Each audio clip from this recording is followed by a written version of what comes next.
جیسے یہ جملہ ادا کرنا تھا جس مقام پر حضرت ابراہیم علیہ السلام کھڑے رہے، اللہ نے اس پتھر کو بھی عزت عطا فرمائی۔ آپ کو تو ایسی عزت عطا فرمائی کہ جو ہے آپ کی ذات سے 5000 کم و بیش انبیاء کو اللہ نے مبعوث فرمایا۔ کیوں؟ کیونکہ اے ابراہیم تم نے ہمارے اس محبوب نبی کا تذکرہ فرما دیا، اے ابراہیم تم نے ہمارے اس سب سے حبیب کا تذکرہ فرما دیا، تو تم بھی عزت والے اور عزت والے ہو گئے، اور تم جس مقام پہ کھڑے ہیں اس پتھر کو بھی ہم نے عزت عطا فرما دی۔ آج بھی جو حاجی جاتا ہے، عمرے کو جاتے ہیں، طواف کرتے ہیں، 2 رکعت نماز حضرت مقام ابراہیم کا ادا کرتے ہیں شکرانے کے طور پر۔ اس مقام ابراہیم کا مطلب کیا ہے کہ وہ پتھر ہے، وہ مقام ہے جس مقام پر کھڑے ہو کر حضرت ابراہیم نے آخری رسول کا تذکرہ فرمایا صلی اللہ علیہ وسلم۔ بزرگوں اور دوستو، اللہ کے حبیب صلی اللہ علیہ وسلم کی ذات مبارک اتنی شان و عظمت والی ہے، اللہ نے کہا کہ اے حبیب تم بشری لباس میں اسلام کو پھیلاؤ گے یا تم جو ہے باطنی قوت کے ذریعے فرشتوں کی مدد سے کرو گے؟ تو آپ نے کہا کہ میں بشری لباس میں رہ کر اسلام کو پھیلاؤں گا۔ اسی اسلام کو پھیلانے میں آپ پتھر کھائے، آپ پر کچرا ڈالا گیا، آپ کو تکلیف دی گئی، آپ کو جو ہے سوشل بیکاٹ کیا گیا، آپ پر طرح طرح کی مصیبتیں ڈھائے گئے، آپ کو اتنی اذیتیں دی گئی۔ ان تمام اذیتیں پہنچنے کے بعد بھی کہا کہ جب آپ کو جو ہے طائف کے میدان میں نوجوانوں نے آپ کے ساتھ بے حرمتی کی، آپ کے ساتھ جو ہے غلط طریقے سے پیش آئے، آپ کو لہو لہان کیا گیا، تو آپ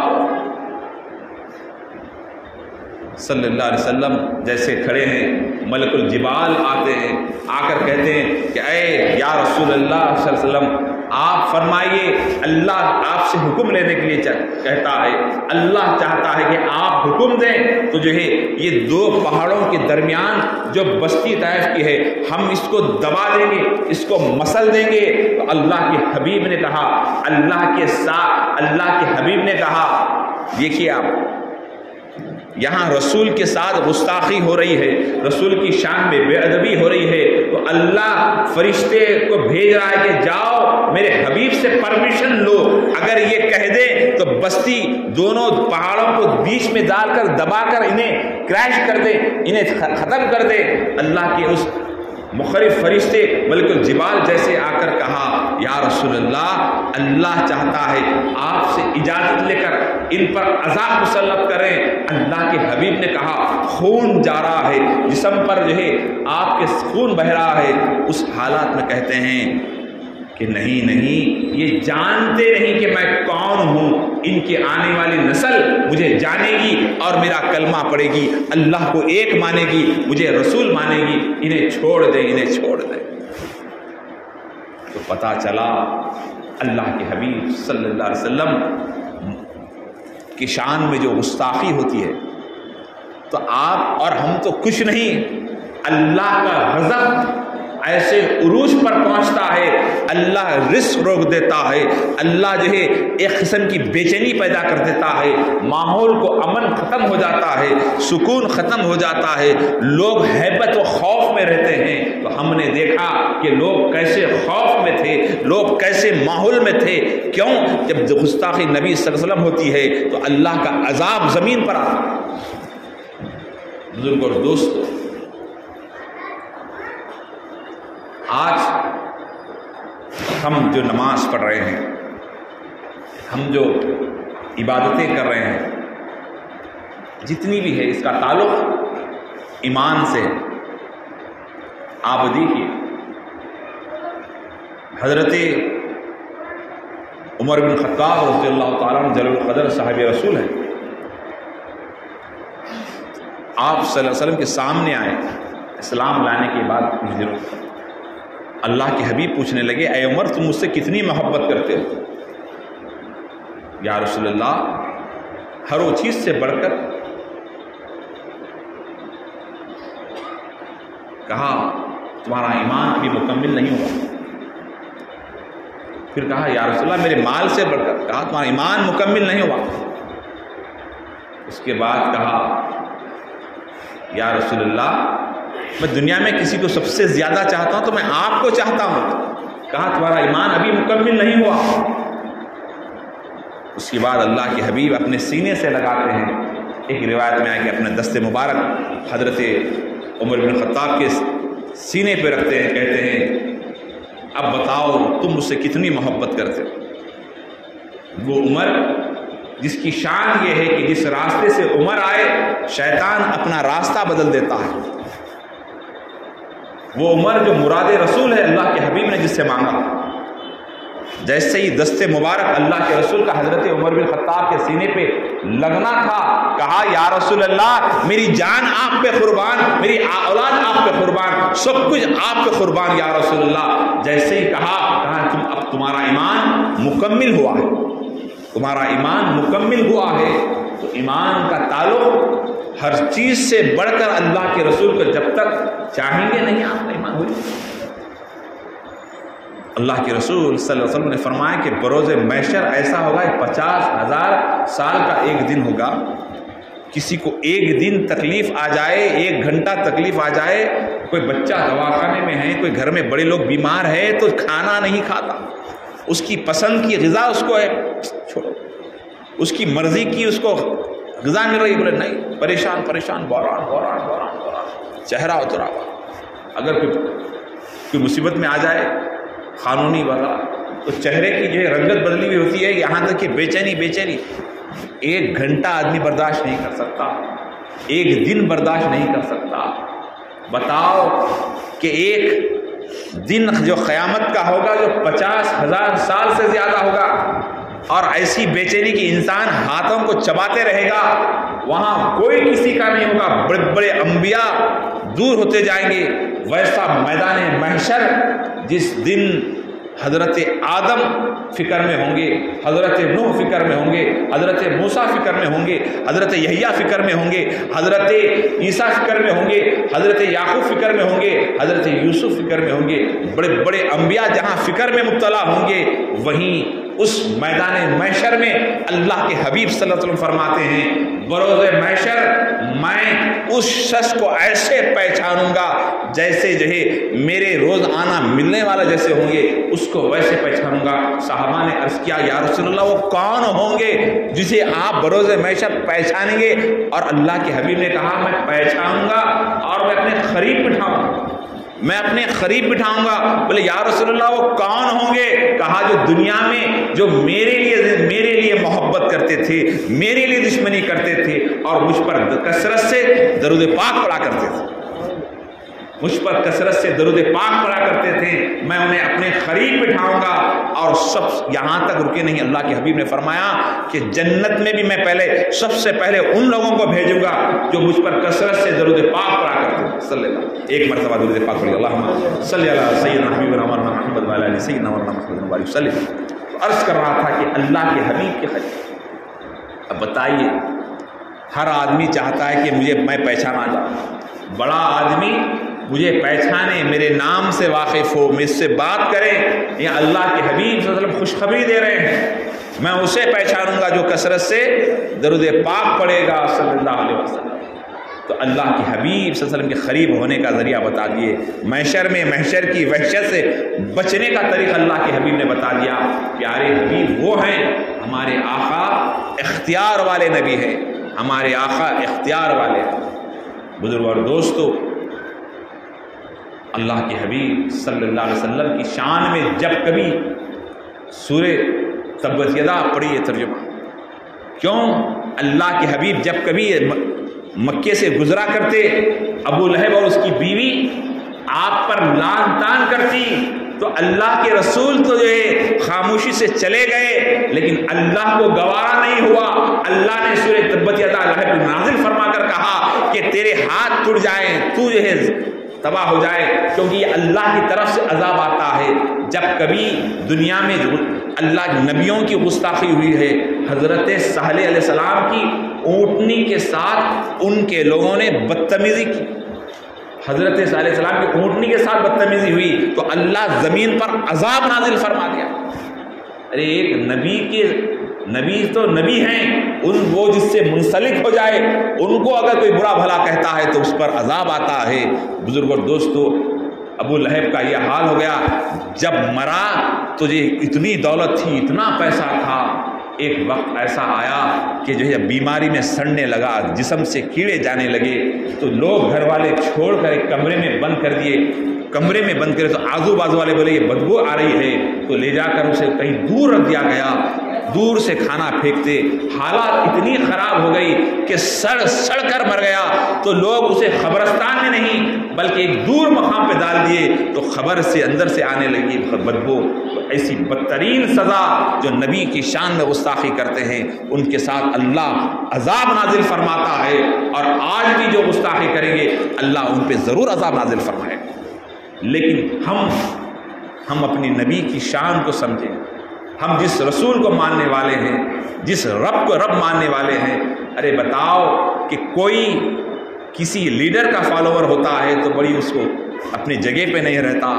ارے اللہ کہتا ہے قل ان کنتم تحبون اللہ فاتبعونی یحببکم اللہ، جو میرے حبیب سے محبت کریں گے، جو میرے حبیب سے جڑ جائیں گے، میں اس سے محبت کروں گا، میں اس سے محبت کروں گا۔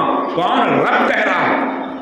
جو رسول سے محبت کرے گا، جو رسول سے جڑ جائے گا، اللہ محبت کرے گا۔ ارے کوئی دنیا کا عہدیدار اگر کہہ دے کہ فلاں بستی والے سے میں محبت کرتا ہوں، فلاں آفیسر کہہ دے کہ فلاں سے میرے تعلق ہے، تو وہ بڑی کھندے چڑھا کر چڑھتا ہے، گردن اٹھا کے چلتا ہے کہ میں فلاں سے میرے تعلق ہے۔ ارے یہاں پیدا کرنے والا، دنیا کو بنانے والا، اس کائنات کا رب کہتا ہے کہ جو حبیب سے جڑ گیا ہے کی محمد سے وفا تو نے، تو ہم تیرے ہیں، یہ جہاں چیز ہے کیا لوح و قلم تیرے ہیں۔ یعنی تقدیر لکھنے والا رب کہتا ہے کہ میں لکھوں گا نہیں، میں تیرے ہاتھ میں قلم دے دوں گا، تو جیسا چاہے اپنے آپ کو زندگی بنا لے۔ کب؟ جب اللہ کے رسول سے آپ کی وابستگی گہری ہو جائے۔ جو رسول سے جڑ گئے صدیق اکبر بن گئے، جو رسول سے جڑ گئے فاروق عمر تھے، فاروق اعظم بن گئے، جو رسول سے جڑ گئے حضرت عثمان تھے، ذو النورین ہو گئے، جو نبی سے جڑ گئے علی تھے، علی مرتضیٰ کرم اللہ وجہ الکریم ہو گئے، جو نبی سے جڑ گئے حبشی تھے، بلال تھے، بلال حبشی تمام موذنوں کے امام ہو گئے۔ مکے و مدینے میں ہر ساری دنیا میں آپ کی اذان کے چرچے ہیں۔ حضرت حذیفہ، حضرت سلمان بن فارسی جن کی عمر 250 سال عمر ہے، جو نبی سے جڑ گئے، تو جن کے چرچے ساری دنیا میں ہیں۔ جو نبی سے جڑتا گیا اس کی عظمت ہوتے گئی۔ آج بھی مسلمانوں اپنی نبی سے وابستگی مستحکم کریں۔ آج دیکھیے ہمارا جو نماز پڑھنا ہے، روزہ رکھنا ہے، حج کرنا ہے، زکوٰۃ دینا ہے، یہ اگر کوئی کلمہ نہیں پڑھ کر بھوکا رہتا ہے، کیا اس کو آپ روزہ کہیں گے؟ نہیں۔ کوئی اگر کلمہ نہیں پڑھ کر نماز کے سر کا کرتا ہے، ایکسرسائز سمجھ کر کرتا ہے، کیا اس کو آپ مسلمان کہیں گے؟ نہیں۔ اسی طرح کوئی اگر پیسے دے رہا ہے، خیر خیرات کر رہا ہے، اگر وہ کلمہ نہیں ہے، وہ کرتا ہے، تو اس کو آپ مسلمان نہیں کہیں گے۔ بقرعید کی عید آئی، قربانی دے رہا ہے، جانور کاٹ رہے ہیں، پیسہ خرچ کر رہے ہیں، ہزاروں لاکھوں روپیہ دے کر حج پہ جا رہے ہیں، کیوں؟ اس تمام کا تعلق ایمان سے ہے۔ لا الہ الا اللہ محمد رسول اللہ، جیسے ہی پڑھے آپ ان تمام چیزیں کر رہے ہیں، نماز بھی پڑھ رہے ہیں، وضو بھی کر رہے ہیں، مسجد کو بھی آ رہے ہیں، سردی بھی ہے تو آ رہے ہیں، پیسہ خرچ کر حج پہ جا رہے ہیں، بقرعید آ گئی آپ قربانی دے رہے ہیں، کیوں؟ اس لیے کہ یہ آپ مسلمان ہیں، اور مسلمان ہونے کی وجہ کیا ہے؟ کہ آپ کا تعلق لا الہ الا اللہ محمد رسول اللہ، یعنی نبی سے رشتہ ہونے کی بنیاد پر آپ یہ تمام چیزیں کر رہے ہیں۔ اور ان تمام چیزیں، نماز، روزہ، زکوٰۃ، حج، صدقہ، خیر خیرات، اچھے تعلقات، یہ تمام چیزیں، نکاح، شادی وغیرہ، یہ تمام چیزیں کس بنیاد پر ہے؟ کہ ہمارا رشتہ کس سے؟ بولیے، نبی سے۔ ہمارا رشتہ کس سے ہے؟ نبی سے۔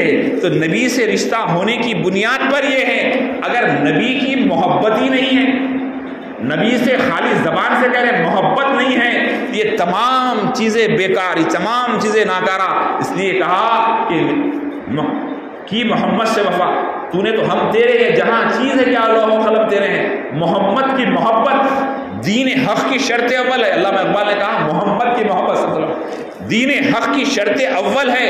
اگر اسی میں ہو کچھ خامی تو سب کچھ نامکمل ہے. اس لیے کہا گیا کہ نبی سے رشتے کو جب تک مستحکم نہیں ہوگا، مضبوط نہیں ہوگا، آپ کا ایمان مکمل نہیں ہو سکتا. ایک مرتبہ حضرت ابوبکر صدیق رضی اللہ تعالیٰ عنہ، آپ کے شہزادے ہیں، کھانا کھا رہے ہیں. پہلے مسلمان نہیں ہوتے آپ کے بیٹے، بعد میں اسلام میں آئے. تو کھانا کھاتے وقت میں باپ بیٹے کھانا تناول فرما رہے ہیں. جیسے ہی کھانا کھاتے کھاتے باپ سے بیٹے نے کہا، حضرت ابوبکر، بابا جان بدر کے میدان میں مشرکین کی طرف سے تھا اور میرے سامنے سے آپ تھے. ایک مرتبہ ایسا ہوا کہ میری تلوار آپ کے قریب آئی تھی. ایک لمحے میں چاہوں تو جو ہے آپ پہ حملہ کر آپ کو میں ختم کر سکتا تھا، لیکن فوراً تلوار میں نے پیچھے کھینچ لیا، کیونکہ آپ میرے والد ہیں سمجھ کر پیچھے کھینچ لیا. تو حضرت صدیق اکبر فوراً اچانک اچھے سے موڑ میں، جیسے آپ غور کریں گے قدمی اچھا رہتا، ذرا کچھ بولتے کہ فوراً غصے میں آ جاتا. تو حضرت صدیق اکبر فوراً جلال میں آ کر کھانا رکھ کر کہا، چہرہ لال ہو گیا، اچانک ایسے جلال میں آ کر کہا کہ کاش وہ تلوار میری ہوتی اور میرے سامنے تو ہوتا. میں یہ نہیں دیکھتا کہ یہ میرا بیٹا ہے، میں یہ دیکھتا کہ یہ دشمن اسلام ہے، میں اس کو فوراً ختم کر دیتا. یہ آپ کے جذبے کا عالم تھا. صدیق اکبر نے بتا دیا. ایک مرتبہ ابو جہل آیا، آ کر اللہ کے نبی صلی اللہ علیہ وسلم کے سامنے کھڑا ہو کر کہنے لگا کہ اے محمد، مختلف حربے استعمال کرا. دشمن کیا کرتا؟ تکلیفیں دینا چاہتا، تکلیفیں، غیبتیں، وہ یہ دشمنی جب ہوتی نا، ہر چیز بری نظر آتی. دشمن کا جو عینک ہوتا ہے، اور یہ دشمنی حسد میں ہوتی. حسد ایسی چیز ہے کہ دشمنی ہوتی. تو اللہ کے حبیب صلی اللہ علیہ وسلم کی عظمتوں سے، وہ اللہ کے رسول کی عظمت، ایسی عظمت کا یہ عالم کہ ایک مرتبہ ابو جہل مختلف کوشش کرا یہاں تک کہ آپ حبیب یمنی کو بلایا. ان کے جو دوست، ابو جہل کے دوست یمن میں تھے، بلا کر کہا کہ جو ہے میرے دوست تو بہت علم والے ہو، تم بڑے قابل ہو، میں چاہتا ہوں کہ تم یہاں ہمارے مکے میں ایک شخص اپنے آپ کو محمد کہتے ہیں، نبی کہہ رہے ہیں، ذرا آ کر ان سے مقابلہ کریں، آپ بہت قابل ہیں، علم رکھتے ہیں. تو ابو جہل نے بلایا تو حضرت حبیب یمنی یمن سے آئے. جیسے یمن سے آئے تو ابو جہل دعوت کرنے لگا کہ دیکھو بھائی، بہت دانش مند ہے، بہت وہ ہے، یہ آپ ایسا سوال کرنا کہ ان کو آپ فوراً ان کے سوال سے ذرا شکل دے دیں، تھوڑا سمجھا کے کر کے جو ہے ابو جہل بھیجا. اس کے بعد حضرت حبیب یمنی آئے، اللہ کے رسول صلی اللہ علیہ وسلم سے کہا کہ آپ نبی ہیں؟ جی ہاں، میں نبی. اگر آپ واقعی نبی ہیں تو میری ایک شرط ہے، اس کو پوری کریں. تو میں آپ کے ہاتھ پر اسلام قبول کروں گا اور آپ کو میں نبی مانوں گا. تو اللہ کے نبی کا فرماؤ کہ جو ہے چاند کے جو دو ٹکڑے کر کے بتائیں، چاند کے 2 ٹکڑے کریں. کیا ٹھیک ہے؟ اللہ کے نبی ٹھیک ہے، تیری خواہش پوری کروں گا. بولے چاند، اب دن میں بات ہو رہی، دن میں تو چاند نکلتا نہیں. اب رات میں 14ویں رات ابھرتا ہوا سورج. اب جا کر ابو جہل کے پاس گئے، بولے ایسا سوال ڈال کے آؤ، ایسا سوال کرا ہوں ابو جہل تو یقین مان کے وہ کر ہی نہیں سکتے. بولے ایسا کیا ہے؟ ارے نہیں، کیا سوال ہے، بول تو صحیح. وہاں جادو کا اثر زمین پہ ہوتا ہے، آسمانوں میں نہیں ہوتا، لہذا میں آسمان کا سوال کر دیا ہوں، تو بے فکر ہو. بولے کیا سوال؟ کہا کہ چاند کے 2 ٹکڑے کرنے کے لیے کہا، یہ ہو ہی نہیں سکتا. تو فوراً ابو جہل کہا، اے حبیب تو کہہ رہا ہے، لیکن جس سے تو سوال کیا ہے تو کوئی اور سوال کرنا تھا. نہیں، یہ سوال سب سے بڑا ہے. ابو جہل مارا کہ دل مارا اس کا، یہ بھی ہو سکتا. بہرحال حبیب یمنی کی باتوں میں آ کر جو ہے پورے لوگوں کو لے کے جمع کرا. ابو جہل پورے لوگوں کو جمع کرا. کھلے میدان میں لوگ سارے کے سارے لوگ جمع ہیں کہ آپ چاند کے 2 ٹکڑے اگر نہیں کریں گے تو یہ نبی معاذ اللہ غلط ہو جائیں گے۔ حبیب یمنی بیٹھے ہیں، ابو جہل ہے، سب ہے، اللہ کے رسول اپنے چاہنے والوں کے ساتھ آئے، بیٹھے، کہا حبیب کہاں ہیں؟ قریب لاؤ۔ جیسے حبیب یمنی قریب آئے، کہا تم کیا سوال کرتے ہو؟ پھر سے سب کے سامنے دہراؤ، کہا کہ آپ اگر سچے نبی ہیں اس چاند کے 2 ٹکڑے کریں۔ ذرا اونچی آواز سے کہو۔ حبیب سے کہا کہ تمہارا سوال ذرا اونچی آواز میں کہو۔ کہا کہ آپ اگر نبی ہیں تو 2 ٹکڑے چاند کے کر کے بتائیں۔ سب نے سنا کہ چاند کے 2 ٹکڑے کیسے ہوں گے۔ اللہ کے رسول نے جب سب نے سنا تو فوراً کہا کہ جو ہے چاند کے ٹکڑے 2 ہونے کے لیے کہہ رہا ہے تو نبی مانے گا۔ تو اللہ کے حبیب ختم المرسلین صلی اللہ علیہ وسلم اپنی پیاری پیاری انگلی کو اٹھایا، اپنی جو ہے ہاتھ کو اٹھا کر چاند سے مخاطب نہیں ہوئے، کہا چاند کی طرف اشارہ کیا۔ ایک اشارہ چاند کی طرف کرنا تھا، آسمان کا چمکتا ہوا وہ چاند، وہ قمر 2 ٹکڑے ہو جاتا ہے، آدھا ادھر ہو جاتا ہے، آدھا ادھر ہو جاتا ہے۔ جیسے چاند کے 2 ٹکڑے ہو گئے، حبیب چیخ مار کے کہنے لگا یقیناً محمد رسول اللہ، آپ حق ہے، آپ اللہ کے نبی ہیں، آپ اللہ کے نبی ہیں۔ ابو جہل دھارے مارتا ہوا چلا گیا، وہاں سے نکلا۔ بزرگ اور دوستو، اللہ کے رسول صلی اللہ علیہ وسلم نے جب چاند کے 2 ٹکڑے کیا، اس کے بعد جڑ گیا۔